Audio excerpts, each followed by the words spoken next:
그러므로 나의 사랑하는 자들아, 너희가 나 있을 때뿐 아니라 더욱 지금 나 없을 때에도 항상 복종하여 두렵고 떨림으로 너희 구원을 이루라.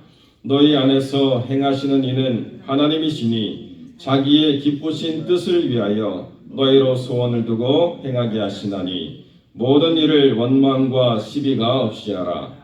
이는 너희가 흠이 없고 순전하여 어그러지고 거스리는 세대 가운데서 하나님의 흠없는 자녀로 세상에서 그들 가운데 빛들로 나타내며 생명의 말씀을 밝혀 나의 다름질도 헛되지 아니하고 수고도 헛되지 아니하므로 그리스도의 날에 나로 자랑할 것이 있게 하려 함이라.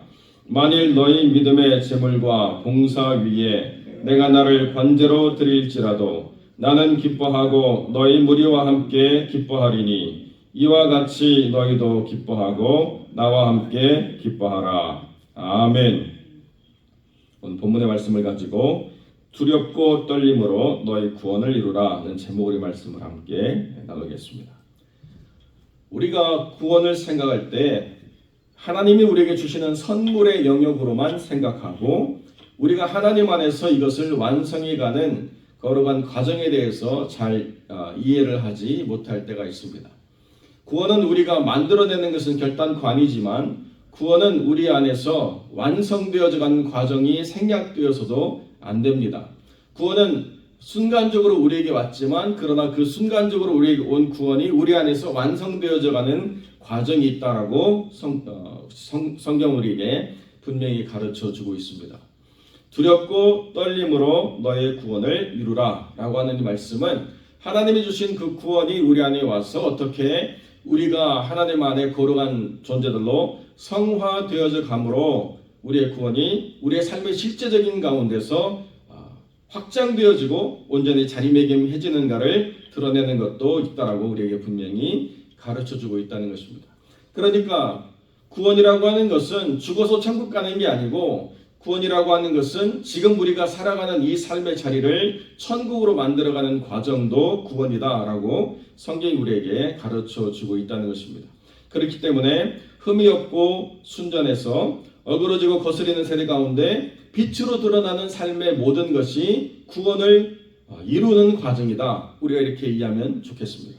그러면 만약 여기서 우리가 실패하면 구원이 취소되나? 그런 개념이 아니라는 거예요. 마치 생명이 우리 안에서 어머니 뱃속에 자리를 잡으면 그것이 무럭무럭 자라나가지고 귀한 생명으로 태어나듯이 어느 순간에 단회적으로 모든 것이 완성품으로 이루어져가지고 우리는 아무런 노력도 없고 빛으로 드러날 필요도 없고 망나니처럼 살다가 그냥 죽으면 천국 가는 것이 아니라고 성경 우리에게 가르쳐주고 있다는 것입니다.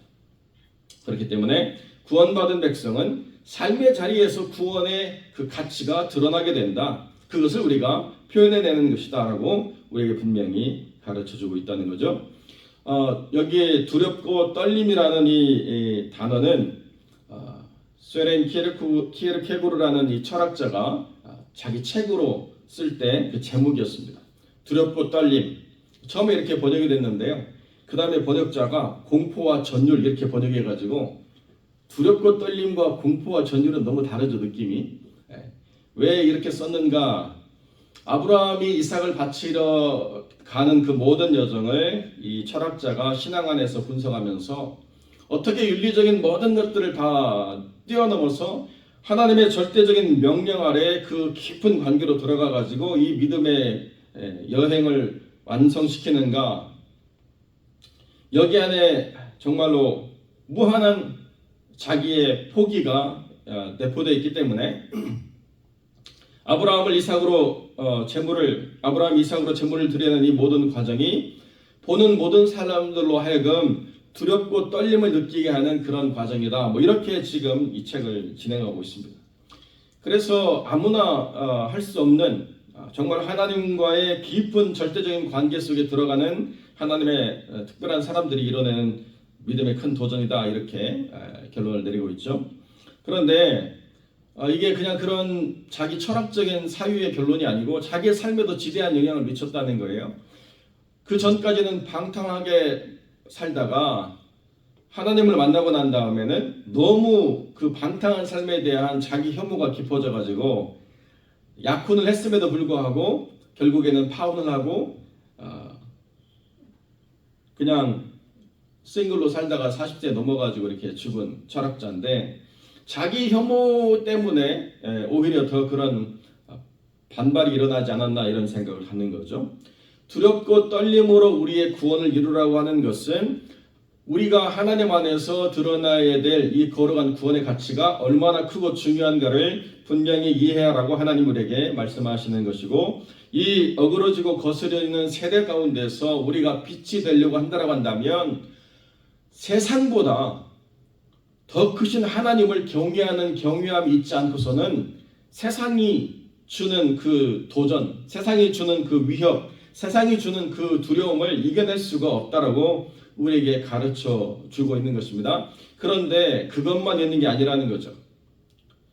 우리 혼자 구원을 완성하는 게 아니라는 거예요. 13절에 보면 너희 안에서 행하시는 하나님이 계시다는 거예요. 그러니까 우리가 이 구원을 이룬다라고 하는 건 하나님이 우리를 던져놓고 한번 버텨내봐, 한번 살아 돌아와봐 이렇게 하시는 게 아니라 우리 안에서 이 역사를 행하시는 하나님께서 우리에게 무엇을 두시느냐? 구원에 대한 거룩한 열망, 구원에 대한 거룩한 소원을 두게 하신다는 거예요. 하나님과 우리가 함께 하나가 되어가지고 우리 안에서 구원을 만들어가는 기쁘고 거룩한 과정이라는 거죠. 그러니까 우리 안에서 하나님이 구원을 이루어 가실 때에 우리는 그냥 마치 택시기사 부르면 택시기사가 알아서 우리가 제공한 주소까지 우리를 데려다주는 방식이 아니고 우리 안에 거룩한 열망이 일어나서 더 하나님을 기쁘시게 하고 싶다. 내가 이 세상 가운데 더 빛이 되고 싶다. 내가 이 삶 가운데 더 천국의 소망으로 풍성해지는 삶을 살고 싶다. 어떠한 고난과 어려움이 있더라도 그 하나님의 뜻 안에서 내 삶을 그렇게 펼쳐내고 싶다라고 하는 거룩한 열망이 우리 안에서 차오르게 된다는 것입니다. 그러니까 구원을 받았다라고 하는 건요, 하늘나라, 하나님의 나라에 대한 소망이 우리 안에 불릴듯 일어나게 되고 하나님을 기쁘시게 하고자 하는 그런 소망이 우리 안에 넘치게 되고, 그러므로 말미암아 끌려가는 게 아니고 사도 바울이 이야기한 것처럼 다름질해서 달려나가게 되는 신앙이 된다는 것입니다. 내가 구원에 대한 분명한 확신이 있다고 한다면 내가 하나님을 믿는 이 믿음의 생활이 불투명할 수가 없다는 거예요. 분명해진다는 것입니다. 왜 그런가? 내 앞에 임재하신 하나님의 임재 앞에서 내가 경외할 수밖에 없는 하나님의 거룩한 임재가 있다는 것입니다. 이사야가 그런 하나님의 임재를 경험했지 않습니까? 화로다 나로 망하게 되었도다. 하나님 임재를 경험하니까 인간의 그 본성이 가지고 있는 죄된 자아가 분명하게 느껴지는 거죠. 그런 말미암아서 제단 숯불로 정결케 하시는 하나님 역사를 경험하는 것, 이것이 이사야가 경험하는 하나님 임재에 대한 분명한 경험이고, 그리고 또 하나님 안에서 바울이 나가는 대로 모든 신앙의 여정에 어떤 도전과 어려움이 있더라도 달려나가는 신앙의 그 모든 여정을 다른 것으로 핑계 삼고 변명하지 않고 끝까지 하나님 안에서 그 길을 나아가는 삶이 됐다는 것입니다. 우리 안에 믿음을 가지고 살아오는 여정이 결코 쉽지 않았다는 것을 또 제가 화평교회를 섬기면서 이렇게 전해 듣습니다. 여러분이 이 자리를 지키는 것이 쉽지 않았다는 것을 이해합니다. 여러분이 이 자리에 일원으로서 함께 참여해서 이 교회를 지금까지 이루고 지금까지 달려온 것을 하나님이 기쁘게 받으신 줄로 믿습니다. 그런데 하나님 우리에게 뭐라고 말씀하시느냐? 이게 풍성하게 빛으로 드러나야 된다는 거예요. 우리가 지금까지 버텨온 것으로 끝나는 게 아니라 이 세대 가운데서 흠없는 하나님의 자녀로 빛나게 드러나는 그런 하나님의 역사를 우리가 이루어낼 것이다.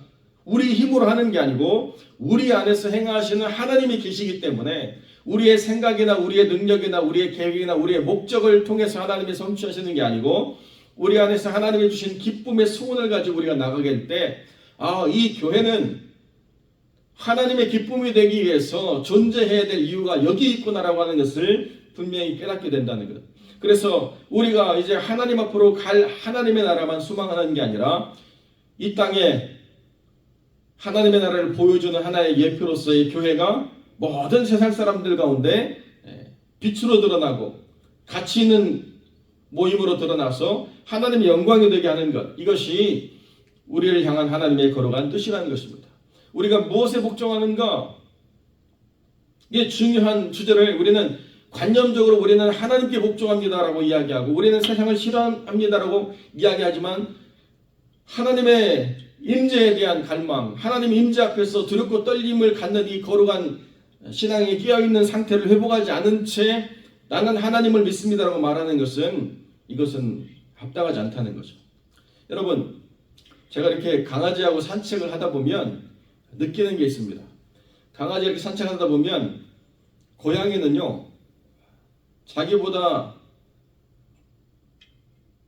다가오는 개가 크다고 느끼면 납작 엎드려가지고 움직이지 않습니다. 그런데 만만해 보이면요, 신경도 안 쓰고 있다가 저희 개가 크지 않으니까 가까이 가면 몸을 크게 해가지고 막 울부짖습니다. 그런데도 이 녀석은 저하고 함께 있기 때문에 막 달려나가려고 그래요. 겁이 없어요. 그렇게 고양이를 싫어합니다. 근데 문제는 뭐냐면요, 가다 보면 고양이가 오줌을 싸가지고 영역을 포기한 데가 있어요. 그럼 막 입에서 그걸 핥으려고 혀가 막 저절로 나와요. 강아지 오줌은 그렇게 좋아해요. 막 핥지 못하게 제가 막 이렇게 줄을 끄는데도 어떻게든지 그걸 맛보려고. 개한테는 강아지 오줌이 향수 같대요. 사자한테는 코끼리 똥이 향수 같고. 여러분, 그러니까 아프리카 그 다큐멘터리 보시면 코끼리 똥을 막 사자가 막 온몸으로 비비지 않습니까? 좋다고. 제가 느끼는 게 그거예요. 우리가 세상을 싫어한다라고 하면서 세상으로부터 얻는 유익에 우리가 분명한 우리의 자세가 없으면 우리도 하나님 보실 때 이 강아지처럼 그렇게 고양이는 싫어하면서 또 한편으로는 고양이가 버린 부산물을 또 그렇게 좋아하는 모습으로 보이지 않을까, 이런 생각이 제가 들었거든요. 우리는 흠없는 하나님의 자녀라고 하나님 말씀하신다는 거예요. 우리는 세상과 구별된 거룩한 가치를 가지고 살아가는 하나님의 사람들이라는 것입니다. 그렇기 때문에 우리가 드려지는 모든 수고, 모든 봉사, 모든 헌신이 하나님이 받으실 만한 거룩하고 순전한 것이 되기 위해서 우리가 가져야 될 중요한 두 가지. 하나는 하나님에 대한 경외, 두렵고 떨림이 있어야 되고, 다른 하나는 하나님을 향한 거룩한 소망이 우리 안에 있어야 된다는 것입니다. 나는 하나님을 영화롭게 하기 위해서 이 거룩한 아침에 이 시간을 구별하여 하루의 처음을 주께 드립니다. 나는 이 하루의 처음에 하나님의 말씀으로 시작합니다. 나는 이 하루를 하나님과의 깊은 교제로 나를 세우는 것으로 이 하루를 시작합니다. 구별됨이 우리 안에 있어서 그 은혜로 이 하루를 우리가 세워갈 때에 이 안에서 하나님의 행하시는 일들을 우리가 분명히 맛보고 경험하게 된다는 것입니다. 왜 하나님이 우리에게 어그러진 세상 속에 있게 하는가? 우리가 빛이 되어야 된다는 거룩한 가치를 하나님 우리에게 부여하셨기 때문에 그렇다는 거예요. 아무리 어둠이 짙어도 자그마한 불씨가 일어나서 불이 피어지면 빛보다도 빨리 도망가는 게 어둠이에요. 본질이 그렇다는 거예요. 아무리 작은 빛이라도 빛이 있으면 빛보다 빨리 도망가 버리는 게 어둠이라는 사실을 우리가 분명히 깨달을 때, 나의 나됨이라고 하는 것이 이 세상에서 무슨 가치가 있겠어? 나의 나됨뿐만 아니라 이 작은 공동체가 무슨 의미가 있겠어? 분명한 의미가 있다는 것입니다. 하나님은 우리를 통해서 거룩한 역사를 드러내기를 기뻐하시고, 우리가 함께 모여서 기도함으로 하나님의 나라가 완성되어져 가는 거룩한 도구로 우리를 사용하고 계시다는 거죠. 우리 가운데 연약한 지체들이 있습니다. 우리가 기도함으로 하나님의 역사를 증거할 수 있는 거룩한 은혜를 우리에게 허락해 주시는 거죠. 우리가 기도함으로 말미암아 선교 현장 가운데 하나님 역사하시는 놀라운 일들 우리가 경험하고 또 거기에 동참할 수 있는 거룩한 역사를 우리가 드러낼 수 있다는 것입니다. 여러 선교 현장에서 우리는 일상으로 살면서 감사함을 느끼지 못하는 많은 것들이 그들은 결여되어 있기 때문에 우리의 자그마한 도움이라도 그들을 도울 수 있을 때 하나님 안에서 우리가 큰 기쁨을 느낄 수가 있죠. 제가 전에 있었던 교회에서는 우간다에 염소 사주는 프로젝트에 동참했었던 적이 있습니다. 암염소를 사가지고 배포를 하면 그거를 그냥 가지는 게 아니고 그 염소가 새끼를 낳을 때까지 선교사님이 대여해 주는 거예요. 그래서 그 염소가 새끼를 낳으면 그건 자기 거고 새끼 난 염소는 다시 돌려받아요. 그래서 이렇게 임대해 줬다가 다시 돌려받는 일들 합니다. 그러면 그 염소가 낸 젖을 먹고 아이들이 자라고 그 염소가 또 나중에 양식이 되고 계속 퍼져나간 일들을 쭉 이렇게 펼치죠.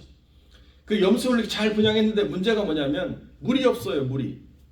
염소를 분양하고 나니까 이제 또 우물을 파야 돼요. 그래서 또 우물 파는 일에 또 동참하고 이런 시너지의 일들이 자꾸 일어나요. 우리는 너무나도 마땅하기 때문에 불이 들어오고 틀면 물이 나오고 뭐 여러 가지 음식들을 언제든지 구비할 수 있지만 그들은 그게 아니거든요. 그런데 그러한 삶에 우리의 자그마한 정성이 모아져서 전달이 되니까 그들의 기쁨이 되는 거예요. 옥수수가루 받았다고 막 감사하고 소리치고 기뻐 뛰놀고 예배당도 없어가지고 나무 밑에서 예배드리는 영혼들이 막 얼마나 기뻐하는지. 그 선교사님이 햇빛에 타가지고 까만데 더 재밌는 건 그 흑인 공동체가 백인 목사님을 기도했더니 우리한테 백인 선교사님을 보내줬다고 그렇게 좋아하더래요. 우리가 보니까 피부가 백인이 아니고 하얗게 된 피부가 절대 아니고 타가지고 그들이나 별반 차이가 없는데 그들 입장에서는 근데 백인으로 보였나 보죠. 백인 선교사님이 와가지고 우리 기도한 대로 또 응답했다고. 자그마한 영역이지만 그들의 갈망을 채우는 거룩한 일들이 하나님 안에서는 얼마든지 있다는 거예요. 우리가 눈을 돌려서 하나님의 거룩한 뜻을 이루려고 하는 그 관점을 가지고 세상을 살펴보면 우리가 이루는 모든 삶의 영역에서 하나님의 영광이 되는 일들을 만들어 나가고 발전시켜 나갈 수 있다는 거죠. 그 선교사님이 교회 건축 지원 자금을 어떤 장로님한테 받았는데요. 그 장로님이 그냥 일상적인 삶을 살다가 지원한 줄 알았는데 헤어지고 난 다음에 보니까 그 장로님 폐지를 지어가지고 돈을 모으시더라는 거예요. 은퇴하시고 난 다음에 벌이가 없으니까 선교는 하고 싶은데 내가 어떻게 이 선교를 후원할까? 육신이 허락하는 동안 폐지를 모아서 선교해야 되겠다. 그 폐지를 모아가지고 하시는 모습을 보면서 제가 큰 감동을 받았다는 거죠. 하나님의 기쁨이 되려고 하면 세상의 빛으로 드러난 일들은 얼마든지 있다는 것입니다. 그것이 나의 성공으로 꼭 세상에 빛되는 게 아니고 나의 삶의 일부가 하나님께 드려짐으로 빛이 된다는 사실을 우리가 기억할 때 우리가 하나님 안에서 두렵고 떨림을 가지고 우리의 삶의 자리가 천국의 향기가 드러나는 자리가 되도록 우리가 그렇게 삶을 펼쳐가는 거룩한 소망을 갖는다고 한다면 하나님은 우리를 통해서 지금도 놀라운 일들을 행하실 수 있다. 그리고 행하고 계신다는 분명한 사실을 우리가 깨닫고 하나님 안에서 하나님에 대한 경외를 가지고 우리의 삶의 자리가 구원의 거룩한 자리로 완성되어져 가는 복된 인생들이 되시기를 우리 주님의 이름으로 간절히 축원드립니다. 기도하겠습니다.